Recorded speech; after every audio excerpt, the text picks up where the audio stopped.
We're going to start today, before we get into selections, with a very simple, actually it is scrunch, which is what I've talked about in many times before, because sometimes it gives a better perspective of what you want to show your user by doing that. Let me open these few images. I want to show the idea of photographing. I was up at DeSoto Falls in Alabama recently, and as I was taking some of the shots, I thought I really wanted to show, as I do on a workshop, let's look at the image and think about what you're including in the image. So for example, this one that I'm showing up front here, let me minimize these.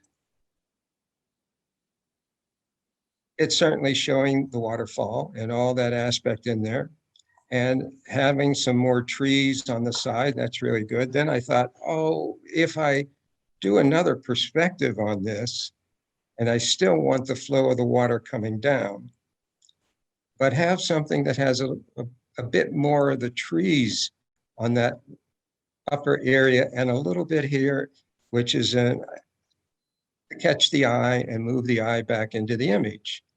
So I did a repositioning and a different crop with my lens. But still, the foreground to me is a little too much. I only have one lens, so it's a matter of zooming in, zooming out, and I have no problem having something more in the image than what I want, because I can either crop it or I can scrunch it. And in this case, I will scrunch, which is this. I will take the rectangular marquee tool, which is the second one down from the top on the toolbar, and run it across the image, and then edit, retransform. And I can move the bottom of the image up. So now I'm keeping all the elements in there, but I'm minimizing that foreground. And I want that foreground to be there, but I didn't want it to be as prominent because it takes away from the waterfall. And I'll show you what I mean by that. So this is called scrunching, where you actually are keeping the pixels that you have and moving things together. Then you crop off that which you don't want.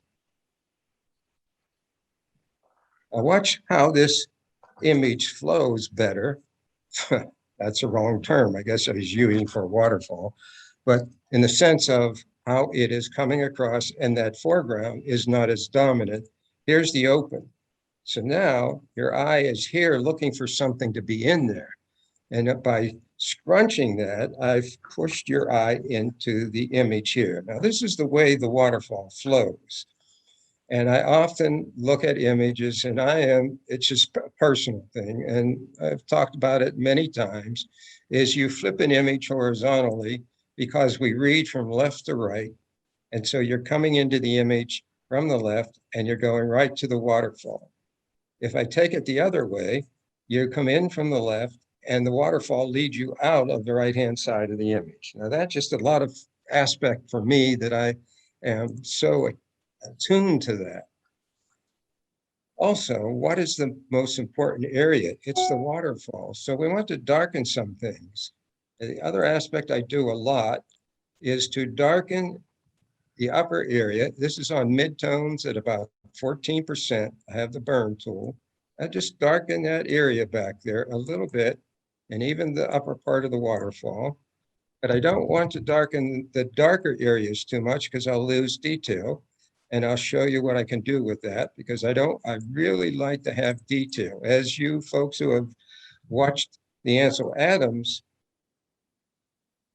video that I sent, he is very sensitive to having detail in all areas where his definitions have detail in any part of the image where the mind of the viewer expects to see detail. So I have the dodge tool on midtones, and I'll just dodge up in this dark area in the upper left area to bring out the details in the more of the shadow area, so that they're not just pure black in there, but they're dark, and that's good.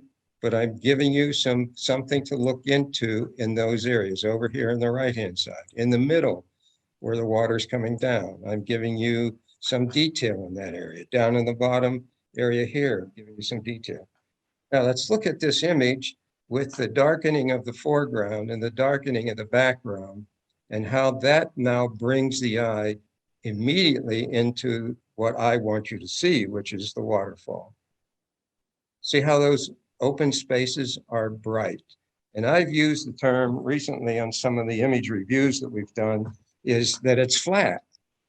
Well, what do you mean it's flat? There's a foreground, there's a middle ground. Yes, it's flat in the sense of tonal range. Now, when I have that darker, it's three-dimensional, because there's this darker foreground, pushes the eye into the middle, the darker area on the top brings the eye down into that area. So scrunch and stretch are sometimes things I do to an image to change the composition of it. John, I missed that. What tool did you use to after I'll do it. I'll show it to you. Yeah. Transform tool? It's the rectangular marquee tool, second down from the top on the toolbar. And then, let's do it here. Start from the bottom outside of the image so that you're picking up all the pixels. If you start inside, you're not getting all the pixels when you do that. So you start outside and you move to the outside. See, my cursor is on the outside of the image.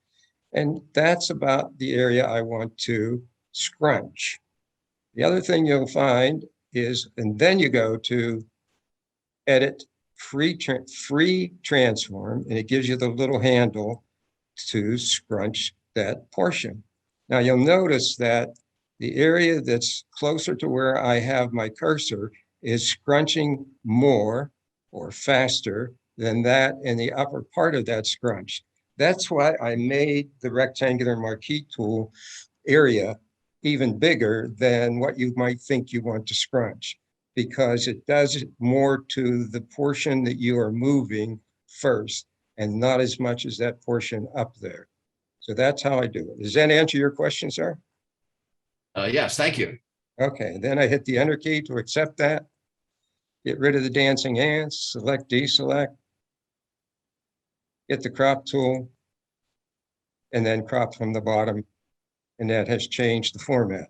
And so that gives me a way to, I guess, reformat the image on how I want it to look as a long horizontal without that foreground, because with that amount of foreground, the viewer's eye is running in here and it's competing with the waterfall.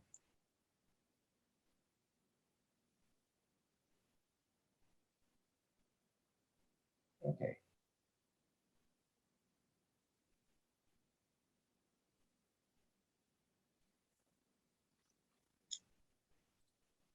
One other aspect of photographing waterfalls in particular. This is, again, DeSoto Falls up in Alabama, northeastern Alabama. And I wanted to get up above the fall, and I couldn't get an angle other than it's tilted. Well, that's okay. Let me do this so that you see what I'm doing.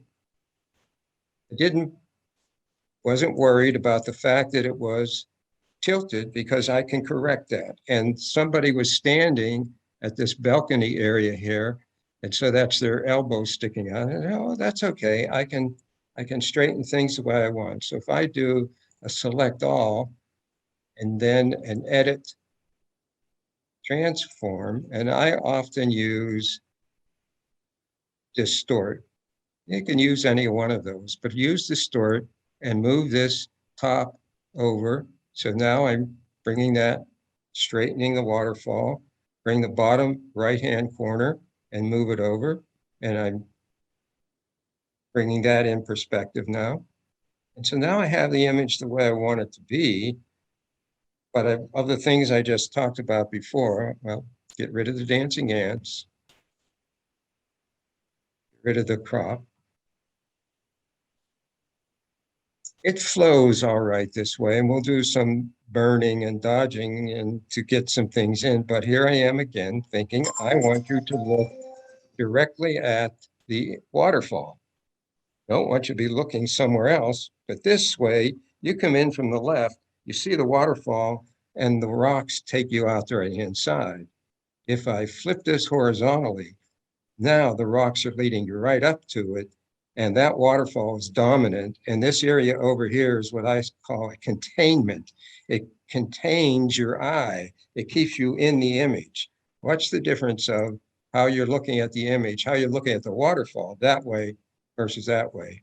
And then you might think, well, I just want to make this more vertical, and so I'll crop in a little bit. I just, though, wanted you to see the aspects of working on an image. Now, there are other things that I would do here, certainly, to bring the eye to the waterfall. You said, well, it's bright, yes, but up here in the upper left, that's a little bit too bright up in there.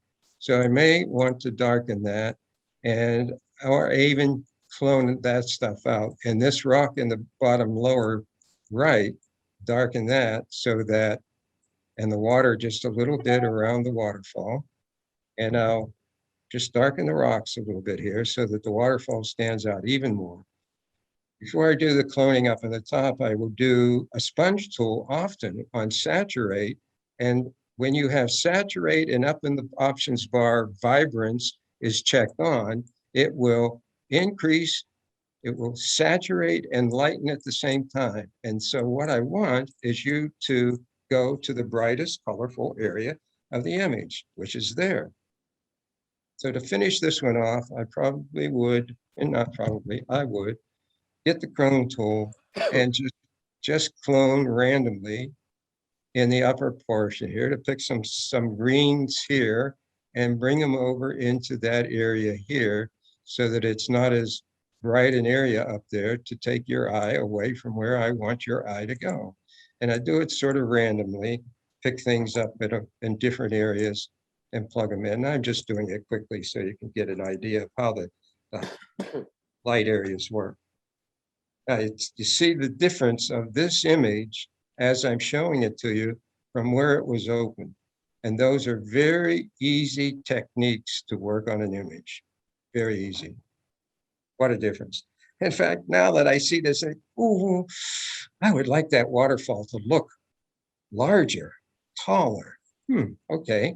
I think I'll add some space to the top of the image. I can do that either by going to canvas size and clicking on an arrow at the bottom and say, please make the height, I'll just pick a number, 19.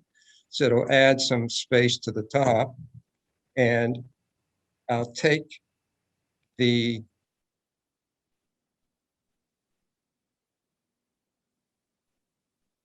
rectangular marquee tool, that's what I was looking for, rectangular marquee tool, get the whole image and stretch the image. So now I've made that even taller. John? Yes. Just a quick question, I'm sorry. You grabbed the marquee tool and you just clicked someplace and it automatically did what you wanted. I missed how that happened. No, it didn't. Let me show you, Joe. No, it didn't. So don't think that. I got the rectangular marquee tool. I started at the top of the image in the upper left area outside of the image and then brought it down through the image. I did it so quickly that maybe it looked automatic. And then I went to edit, free transform, grabbed, as soon as I do it. That's transform, free transform, and grab the middle and fold it up. That is how I saw the image when I was standing there. And in one of the other aspects in Ansel's video is that he talked about visualizing an image, and then he knew how he wanted to present it based on his visualization while I was standing there. Well, the more that you see these kinds of things done to an image, the more you will start thinking about them as you are out photographing. John, could you show us how you would handle the blown out highlights in the up portion of the water? Sure.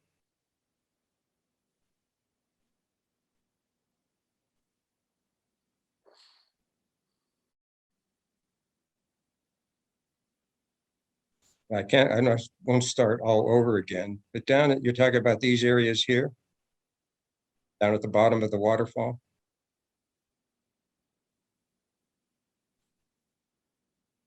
I would put the burn tool on midtones at about 10%, 15%. Zoom in so that I can see what's there. And I know that there are pixels there because when I was shooting the waterfall, photographing the waterfall, I looked at the histogram and made sure that the histogram wasn't touching the right-hand side. If it was touching the right-hand side, these highlights down here could not be darkened in any way. There wouldn't be any pixels in there. You'd have to clone something in there. But since I knew that the histogram had detail or wasn't touching the right-hand side, I can darken that area down there. Look at the detail that's coming in as I darken this. Oh, if you did that to the entire waterfall, it'd be fantastic. You can, absolutely. But the key is that you look at your histogram when you're photographing so that you know that you've captured the pixels you need to do the changes later.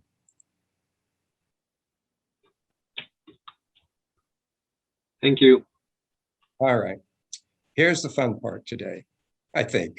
I think so. Okay. Let's see. Yeah, that one.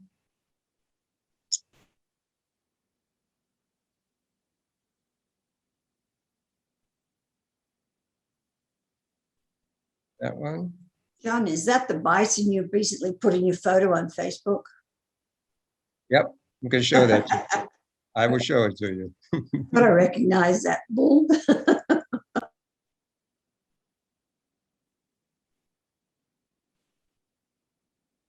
Yes, in fact, this next portion of the class today is to show you how to do selections so that you can use them creatively wherever you want to do something. Well, I had this image. In fact, I will confess, I downloaded it from Pixabay and thought, oh yeah, I want the animal. So what I wanted is the animal so that I could then paste the animal somewhere, wherever I wanted to use it. So let me show you how to do this. First of all, let me explain the selection tools. Down on the left-hand side, my toolbar, the fourth one down, if you hold down on your left mouse button, you see you have object selection, quick selection, magic wand. Often I'll use the quick selection to get something, or I will use object selection. And if you do an object selection, here's how it works. You put a rectangle around what you want selected so that it's not looking anywhere else in the image. It's looking to find only what you want within that rectangle. So now it will find that animal. I will need to refine it more because the selection didn't get some of these up in here. Go get the quick selection tool and make it very small. And up at the top, I have it in the options bar in the left-hand side. It's the one with a little plus on it. So that because I want to add to the selection. So I can tediously go around the image to get it selected the way I need it to have selected. You know, if that has a little bit too much, hold the Alt key or the Options key and turns it to a minus sign and so on. Anyway, you got the idea. Go through around the whole image to select it. Once you have it selected entirely the way you want it, and it's just that selection, you can edit, copy, edit, copy, edit, paste. You notice in the layers palette, there's a new layer. If I turn off the bottom one with all the pixels, you see I have just what I had selected, nothing more, nothing in the background. Now I can move that elk, I guess it's an elk, around anywhere I want. And now I don't need the background anymore. Now I would have refined it more, and that the one I have that I'll show you that I'm using is refined with all the extra little parts, his leg and so on. But that's how you do it. You can make that selection. The other way, back to this, here's the image. I will remove that upper layer that made the selection. Is if I have an image like this and I want to key in and do a selection, there are some other ways a selection can be made. So I will eliminate other things in the image so that when I come up to the top in the options bar, come over and click on one of the selection tools, the fourth one down in the toolbar, so that I have the option bar at the top and it says select subject. Now, when I hit select subject, that's very similar to what I did with the rectangular selection. In fact, I think it did an even better job of what it did on the legs and things. So select subject. Then once you have the select subject, select inverse, and then hit the backspace key. Oh, that's not right. Delete key, that isn't right either. Sorry about that. Oh, maybe turn off the lock on the background.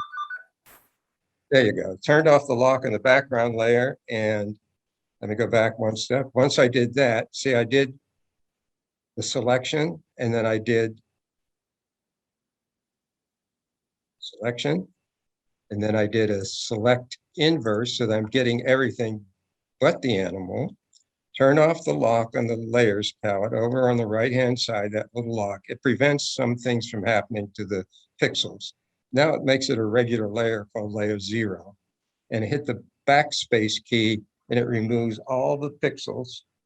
Come up to select, deselect.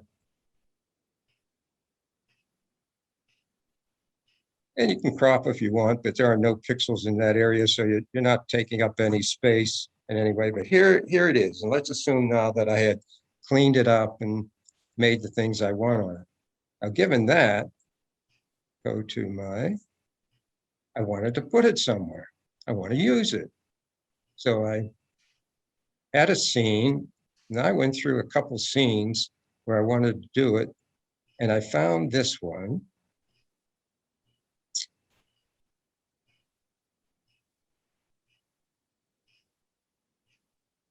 That's Bisti. I call it Bisti. Bistai is the name of the area. Oh, I see. I scrunched some stuff. I need to clean that up there.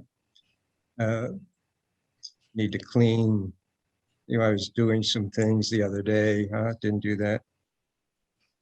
Need to clean up the sky. But in any case, I had this scene that I shot, and I took it into Luminar and put the sun ray in it because I kept thinking I will put the animal right here. And that would be really neat if I could then have it in a sun ray. So now that I have the scene the way I want it to be, and I have the image where I want it, I can just move this into the image. So here we have it. Over here is the layer with that. And I can just grab it and move it onto that other image. Hit the move tool and move it, position it to where I want it to be within the light. And I can edit it, make it bigger, make it smaller. The control, edit, free transform. So edit, free transform, edit, free transform, because that layer is the only thing that's open that I have selected. And that's not open, it's selected. That's where the animal is. So when I do edit, free transform, it works on that. And then I can size it. And if I hold the shift key, it keeps it in proportion. If I don't hold the shift key, it it moves it out of proportion. Holding the shift key keeps it in proportion. So I wanted to make this a little bigger so that the head stands out against the sky. Yeah, okay. But is that really the size I want for in perspective to the rest of the image? No, I don't think so. So maybe there. Come up to the top of the option bar, click the check mark or hit the enter key to accept that. This layer is still highlighted, so I can get the move tool and still move that animal where I want. Now zoom in and say, okay, he can't be on the rock there, so I need to remove a portion of the feet. Well, the layer I have opened, highlighted, is the one with the animal, and I can take the eraser tool and make it smaller, a little harder. You see it's somewhat hard. I don't want it that hard.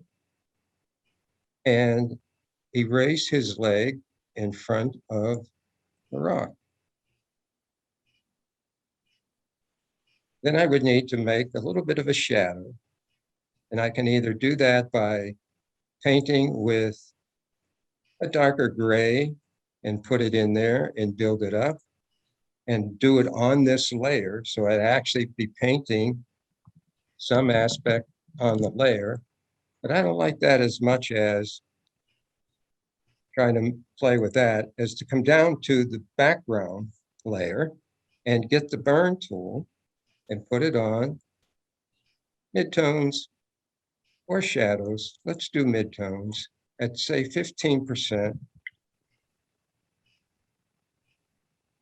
Make it a little smaller. Now I need to say, where is the light coming from? Ah, I have that light beam coming in there. So I'll darken the foreground right here a little bit. That's too much. So just a little bit, give a sense of that animal being there. So there you have it. And then when I looked at this overall, I thought, there's so much happening in the left-hand side here that it doesn't emphasize this area with the light beam as much. So I think I would just scrunch it some. So I made a quick selection. I should do this one at a time here rather than, I can get the rectangular marquee tool, select what I want. I started from outside the image all the way down and across, come up to edit, free transform, and I'll just scrunch that side a little bit. That looks good. Hit the check mark in the upper options bar. Select, deselect, get rid of the dancing ants. Crop.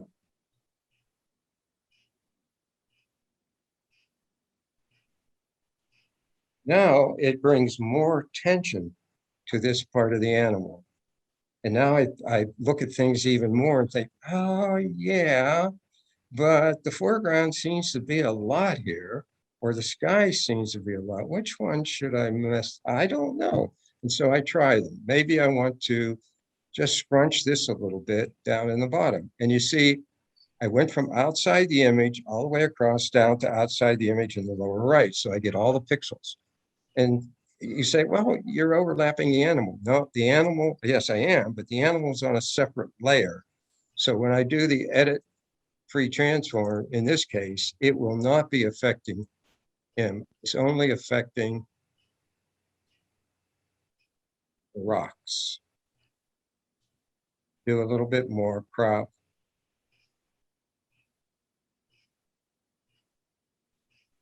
Now that emphasizes what I want you to see instantly, Yes, it does. because I'm not giving you a lot of room to roam around other than where I want you to be. And the other part is to darken, I would darken, as I see this image, darken the sky just a little bit. So on midtones, and one of the ideas of doing this on the sky is make the brush fairly large, larger than the sky, so that the brush is a little bit outside the image as well as in the image, as you see here. I made it a soft brush, midtones. I'll try 15%, see what it looks like, and smoothly run it across the image. Yep, that darkened it nicely. I'll do it just a little lower. Okay, come back up to the top, and you notice that I'm allowing it to be outside the image. So now I've created the emphasis of pushing the eye back down and pushing the eye up to get you to see what I want you to see. Let's go to see open with the animal and then the final image. The idea is to get the animal, any animal, just you photograph them or you downloaded them from someplace that they're there. John? Yeah. John, when you download a picture from Pixabay, and you isolate the animal, how and where do you save it if you don't want to use it immediately? Good question. Let me show you. That is a good question.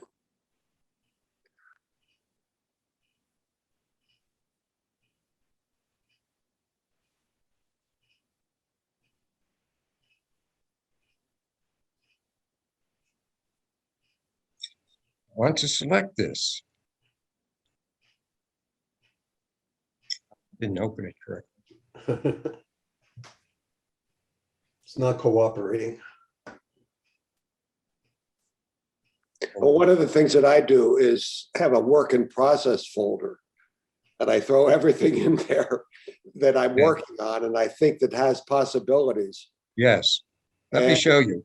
Let me show you. Here's my hard drive on my computer. And I have things called images. And in there, one of them that I have is called Figures and More. And in Figures and More, I have a bunch of folders.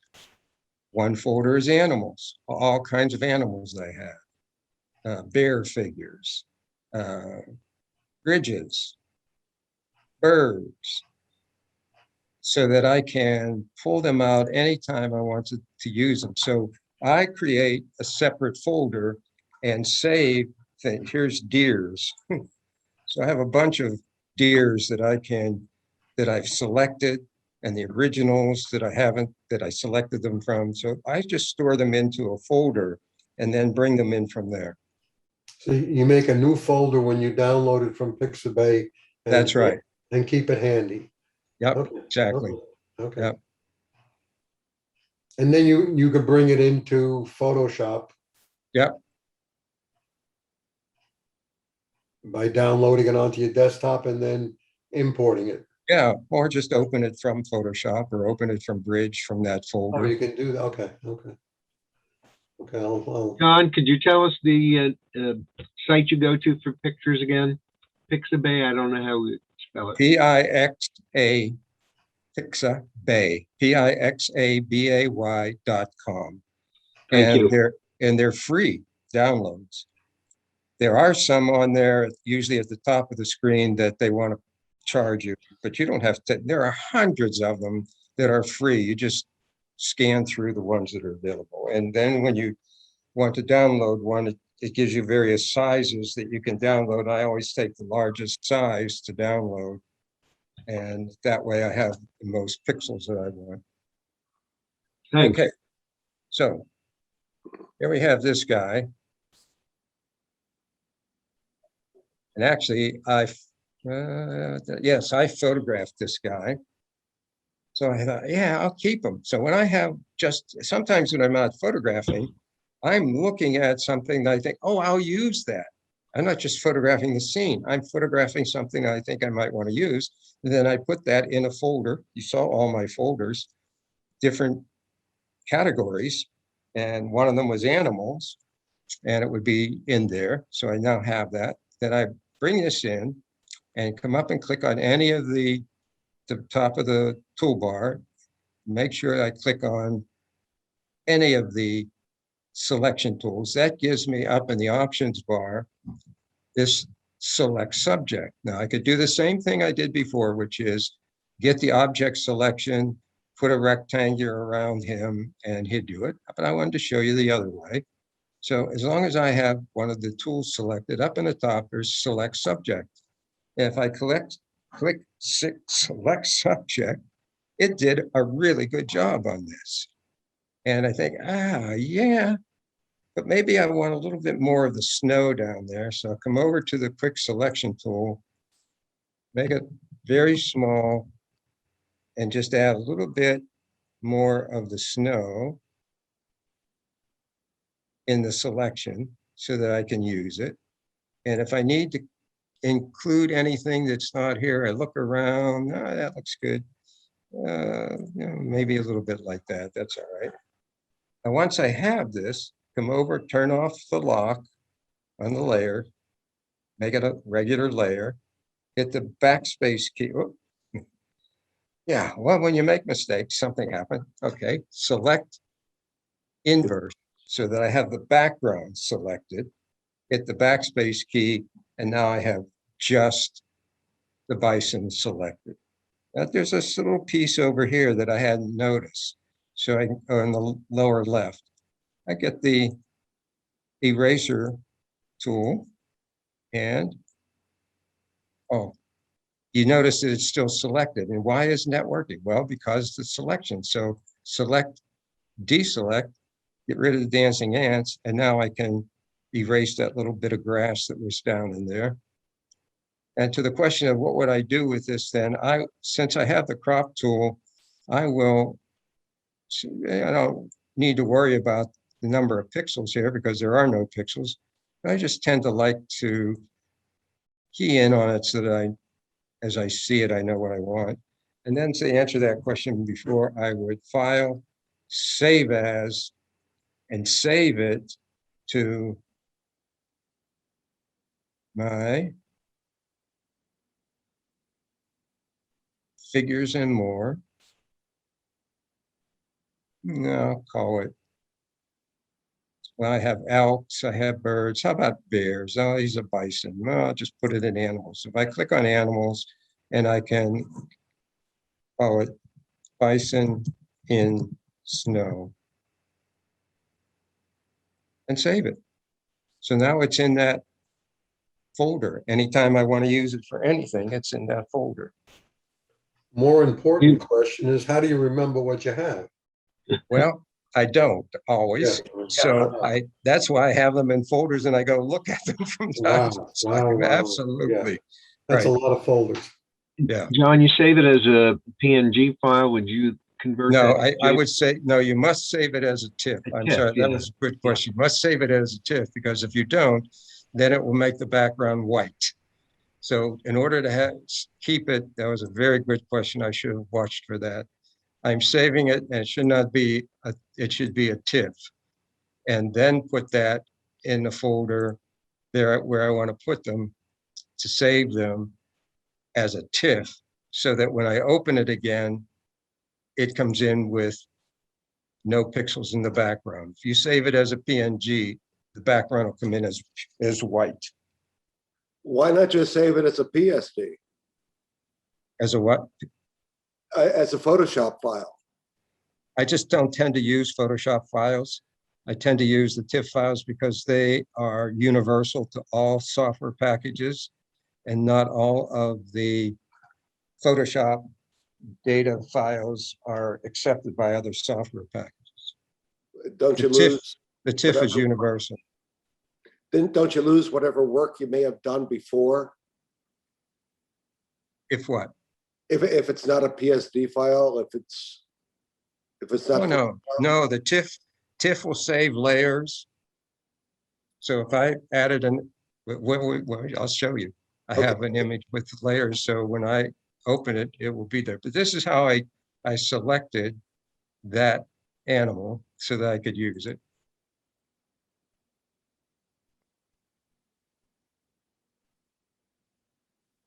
So TIFF saves the layers from Photoshop?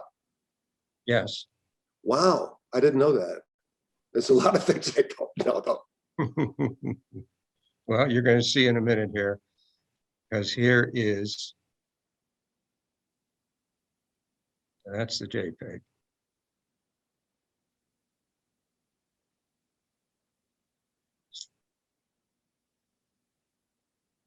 Bison and snow is what we're looking for.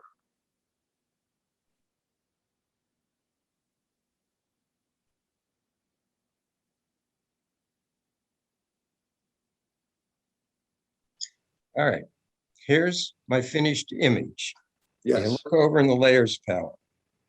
I have, turn these off. So that's my base image. right. This was saved as a TIFF. And you see it has all the layers still there. Oh, Then I did some hue saturation of the white area here to brighten up the snow rather than the blue that was there. Then I did a little bit more so the first one was hue saturation to remove some of the blue. The next one was a levels adjustment to make it brighter. Then I selected the sky and did a levels adjustment on the inverse of the sky, which is the bottom part. So you see that the bottom part of the image gets brighter because I wanted all those trees that have snow on them to stand out. So that is that portion, levels on the bottom part, then flipped it around and adjusted the sky so that I could push the eye down into the image. So now I have the image the way I want it to be presented. So those are the layers. Then I brought in this guy just by taking him, get the move tool, hold it down, and move him over. And it will put him in there. And then I can edit, retransform, hold the shift key, and size him and move him. If I put the cursor in the middle of that, I can move him to wherever I want and size him however I want. Then go up and click on the check mark. So now I'm teaching you really how to make a composite. right. With whatever you think is creative to do that. So I put him in there. And I wanted to have a reflection. That would make him even neater. So here's how I did it. Well, here it is. That's the reflection. Oh, And here's how I did it. I have that on a separate layer. So go Control J, Option J, duplicates the layer. With that second copy, that copy layer selected, I go up to Image. No, you can't do it that way. If you want to flip an individual layer, you must go to Edit, Transform, and then in Transform, you have Flip Horizontal or Flip Vertical. So now I flip it vertical. So now I have the original and a layer with the flip upside down. So I grab him, pull him down to where I think he would be reflected in the water. And, okay, but he would not be fully reflected there. So with that layer selected, I take the eraser tool and erase that portion of, too far, and erase that portion of that layer to make it be just the water portion there. Well, I'll just move them up a little bit. Now, that's too strong as a reflection. So I went up to opacity. As long as that layer is selected, meaning it's highlighted, go up to the opacity in the layers palette and just lower it to make it more just in the water. Now, if the water was moving in some way, I'd need to make some motion on it also, but it isn't. So that's how I made that aspect. And so look at that image now compared to, if I turn all these off, say, that's really a nice image. Oh, that's very pretty. Yeah, okay. Even if I take some blue out and then put some highlight in here and change the sky, open up the trees and so on. Oh, that's a very pretty image. But now, with him, very nice. And then with a reflection, that really tells a story.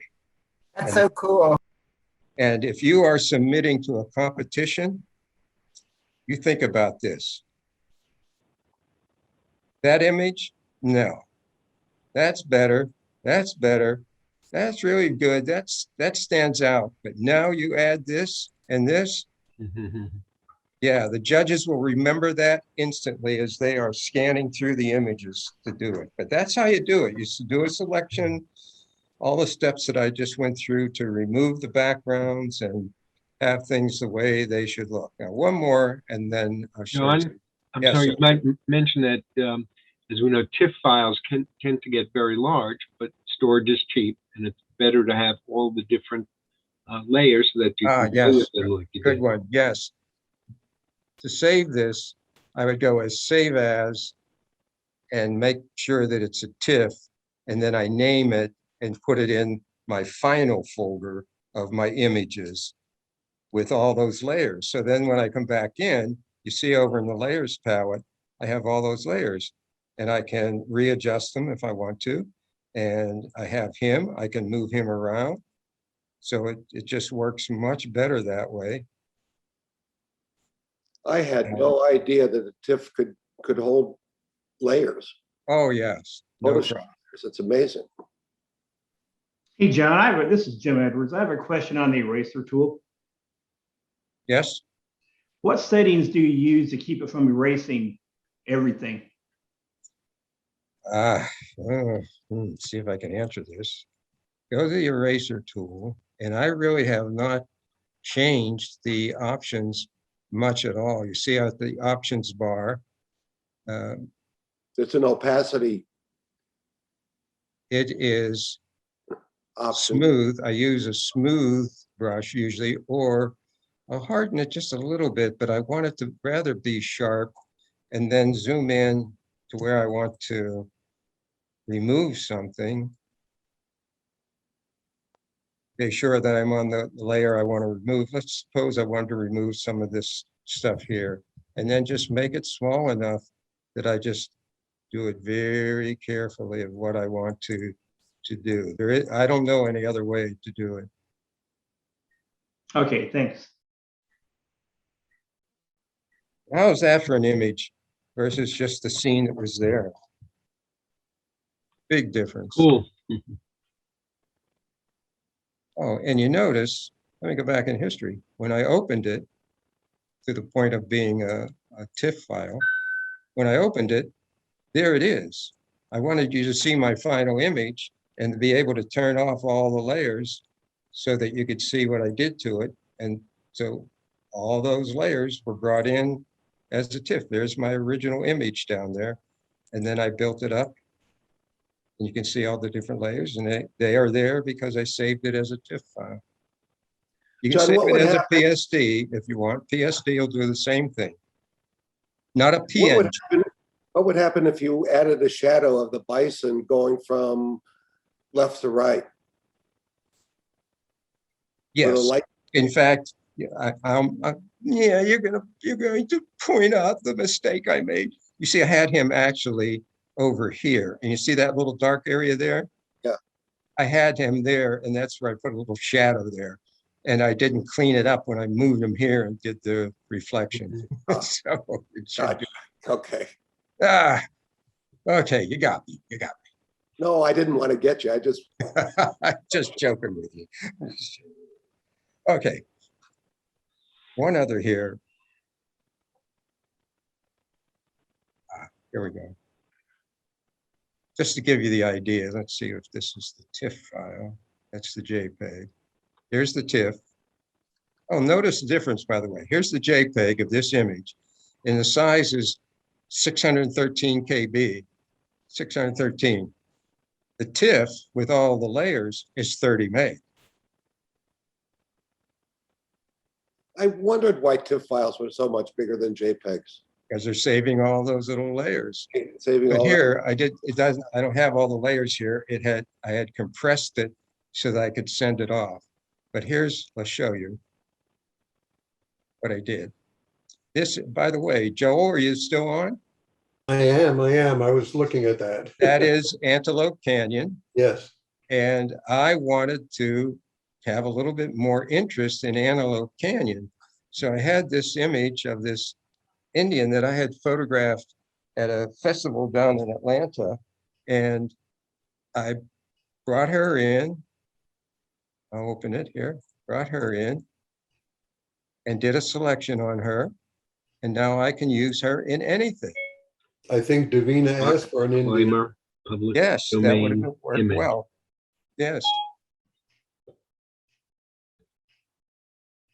It's another aspect of, I always am looking for something that I could use, not just the image, and I'll shoot those also, but I often look for, wow, oh, yeah, oh, that's neat. I can use that somehow. In fact, here is Mesa Verde, and I used her in there, flipped her around so that she's looking up at the brighter area of the ruins in Mesa Verde. So that was a little more interesting than just having the shot of just Mesa Verde.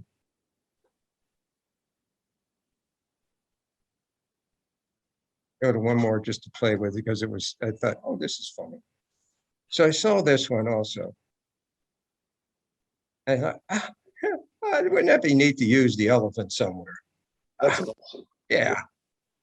So Got to use that someplace. I cropped in a little bit so that it wouldn't get confused about what I wanted to select. And click on one of the selections tool, go up to select subject in the options bar, click on that. And it did a really good job It does. of getting. John, I got in my experience, I've tried to use that select and mask option. Yeah. And it's been a struggle. I've been very disappointed with getting good results, and it seems very touchy and difficult to use. Have you had any? Two things. One is I didn't click on select and mask. I clicked on select subject. That's a difference. Very different. But Very have you tried the select and mask I option? have, but you really should use the select and mask after you've done a select subject. You shouldn't do it just by itself. Have you had better luck at using that tool than I have? Well, they've improved it some, so I don't know when you used it recently. But let me finish here. I'll pick up some detail from the foreground a little bit. Want to remove that area there. Holding down the Alt key. Hold down the Alt key, it changes it to a minus sign so that I'm not keeping all that. And I'm just doing this quickly, so you would do some more refinements. But here it is. And select inverse so that I'm getting the background. The lock is turned off on that layer already, and then just hit the back key, backspace, and there I have just him. And I'll remove the dancing ants, deselect, have him, and I can flip him horizontally. I can do all, let me just show you, for example, if I wanted him turned the other way, I just go to image rotation, because it's a single image here. I can flip it without having to go to transform flipping and flip horizontal. And then I just change him around. So I can use him in various ways. Assume it's a him. John, And- I'm Yes. sorry. I thought you were finished. I'm sorry. No, go ahead. What's your question?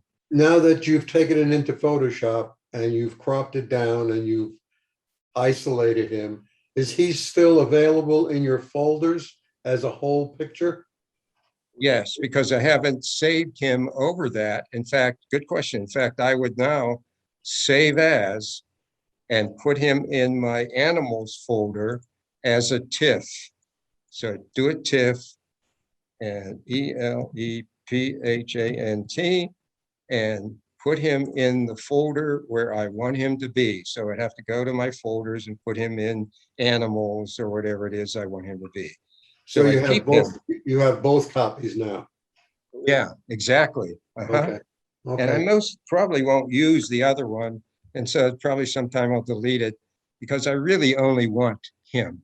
And Exactly. as long Okay. as I've saved him as a TIFF, I've saved the most pixels and I've kept the transparent background. If you save it as a JPEG or a DNG, you're going to flatten it. It'll be a white background.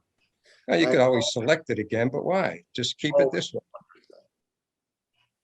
Let me see where I put him. I did put him somewhere. Oh yeah, I know where I put him. I thought, I'll just play around to give you guys an idea of how this stuff can play. So I have a shot from ABQ, and New Mexico, and here it is. So I thought, oh, well, that's sort of prehistoric kinds of stuff, and he's there, and so yep, so just put him in there and played with him a little bit. Here's see, he's on a separate layer because there's my background layer. The layer 0 is my original shot. It's a panorama, and then I put him in. Well, then I thought, oh, I should play with some things. So before I save this one.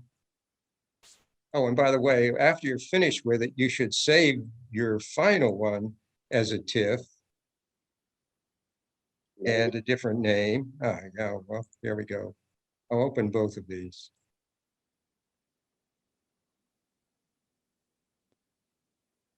Here's my final presentation of that. And you notice, show them side by side here.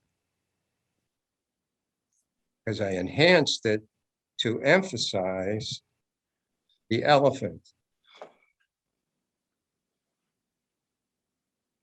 So I darkened, see the light coming in from the left. So I darkened the right-hand side of the structure back there.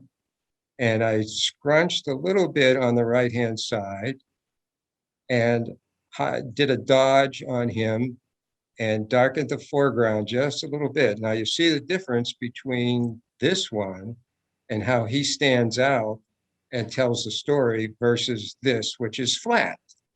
Flat meaning there's not a real difference in tonal range, between these, but by just using the burn tool and the sponge tool, I did that.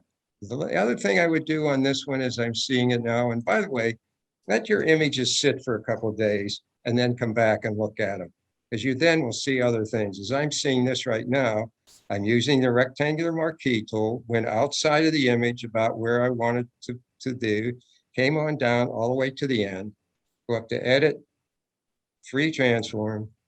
I think I'll just scrunch this a little bit because maybe it's a little bit too much on that side. Get rid of the dancing ants, crop,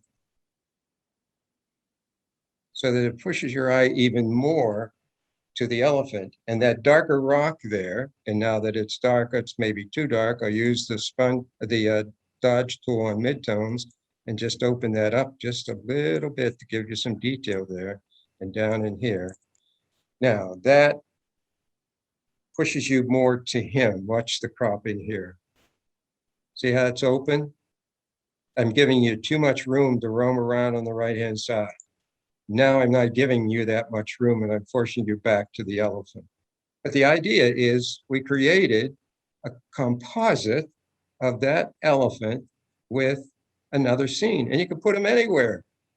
Just take any one of your images and just move him into it. John, oh, I'm sorry. Yeah, go ahead. I keep stepping on your lines. I'm sorry. After you scrunched it, the upper picture, Yep. you could stretch that out and it would stay scrunched. Am I correct? Am I saying it correctly? I could what? Say it again, Joe. You could make it more horizontal, more Panasonic, Yes. Yeah, not Panasonic. Yep. Yes, okay, you could stretch it out. Yep, right. And it would stay scrunched. Yeah. Oh, also good question. And let me say something. Always save your initial work with the layers. You see over here on the right-hand side, my layers, the elephant is there. Save that as a TIFF so that you can always come back to it. You can then save as another TIFF if you want, when you've done some changes, or save it as a JPEG if you're going to send it off. Save your multiple variations as different TIFFs. So, for example, on this one, I would take this and say, maybe I think I would scrunch a little bit here. And so I'll just do it from here to here, get the edit, retransform. I'm on a long layer. You notice what happened? When you get an error, you're either using the wrong tool or you're on the wrong layer and it's saying, could not transform because what pixels? Oh, I'm not on the background layer with the pixels. Now I can go up to edit, free transform, and it allows me to free transform that. Now, if I scrunch it too much, it doesn't look right. But if I scrunch it just enough to make it give me what I want. Fine. Get rid of the dancing ants. Crop. And the reason I'm doing all this is because I want to emphasize on the saving part of this. Now that I have it this way, compared to that one, I would save this one. Whoop. Save as barbecue such and such dash number 2 or variation 2 or whatever you want, so that I would save both images, both TIFF images, so that I can have those anytime I want, and then maybe create a JPEG from them or do whatever, or change things in a number of ways. So, Could you move that elephant a little more to the right into the light of the mountain, just a tiny bit? absolutely. Now I I would think go it would stand out more. yeah, see, now you, yes, absolutely, you got it. So here's the elephant. To think I get excited about this stuff, I'm crazy. Here I got the layer with the elephant. So now I get the move tool and I can move him to where you want. Now, when you're doing that, let me get this up a little bit. Yeah. When you're doing that kind of moving around, you want to be sure that what's in the background. So I want his head, and this trunk coming up in the sky is fine, but I would not want to move him to where he's sort of like that. That doesn't work with the background, and it doesn't work with the foreground. So maybe there, or even maybe over into here, where his trunk is against the rocks in the background. So you move and you keep perspective of what is behind the animal or whatever else you're moving. You could be moving some other than an animal. Good question. Anything else before we end today?